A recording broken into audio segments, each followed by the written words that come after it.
तुमचे नाव काय? माझे नाव ऋषिकेश संतोष शेळके. मी मास्टर ऑफ मेडिकल बायोटेक करून शेती क्षेत्रामध्ये गेले 4-5 वर्ष काम करतोय.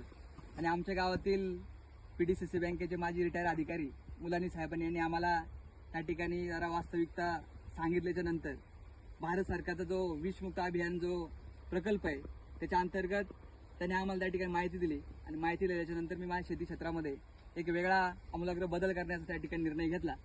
गेल्या वर्षी जुलैच्या दरम्यान आम्ही ऊसाची त्या ठिकाणी लागवड केली.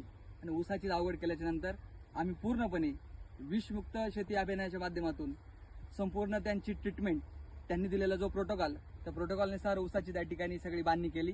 आणि त्यानुसार आज तागायत ऊसाला 16 महिने त्या ठिकाणी झालेले आहेत. निश्चितपणानं विषमुक्त शेतीच्या माध्यमातून एक चांगला फायदा, एक चांगला नवीन प्रोग्रेस या निमित्तानं होतीये.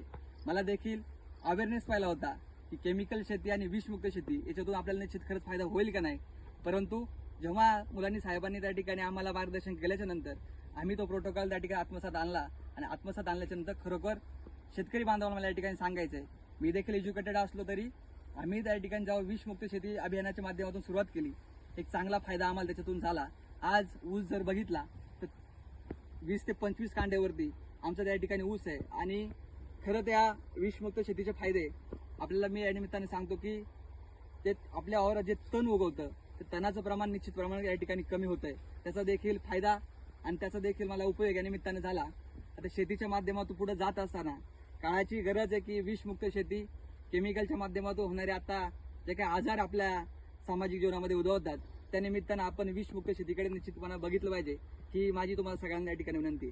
गेल्या ऊसाच्या नंतर आम्ही माझ्या शेतामध्ये बटाटा असेल किंवा कांदा असेल त्या देखील शेताला 1-2 एकरच्या माध्यमातून 3 एकर कांदे लावले.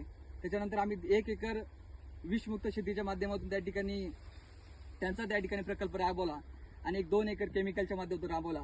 पण खरंच विषमुक्त शेतीच्या माध्यमातून एक चांगला फायदा आम्हाला त्या ठिकाणी झालेला या ठिकाणी बघायला मिळाला. त्याच्यानंतर तुम्ही मग परत बटाट्याला पण वापरली नाही का? निश्चित यानंतर जेव्हा कांद्याला फायदा झाला त्या देखील मी निर्णय त्या ठिकाणी घेतला की बटाट्याला देखील आपण त्या ठिकाणी करून बघू काय त्या ठिकाणी लॅकिने काय येतात. पण परंतु जेव्हा बटाट्याला देखील त्याचा एक चांगला फायदा त्या निमित्तानं झाला. आणि बटाट्याला आज बघितलं तर आजूबाजूच्या परिसरामध्ये एक वेगळा दांड्याला, एक करपा दांड्या आपण ज्याला म्हणतो, तो त्या ठिकाणी आलेला आहे. परंतु आम्ही तुमची जे काय प्रोडक्ट वापरले तर विषमुक्त शेती अभियानाच्या माध्यमातून तर आज तागायत देखील दांडा आमचा आहे तसाच आहे. त्याला आम्ही कोणत्याही प्रकारचं केमिकल वापरलं नाही.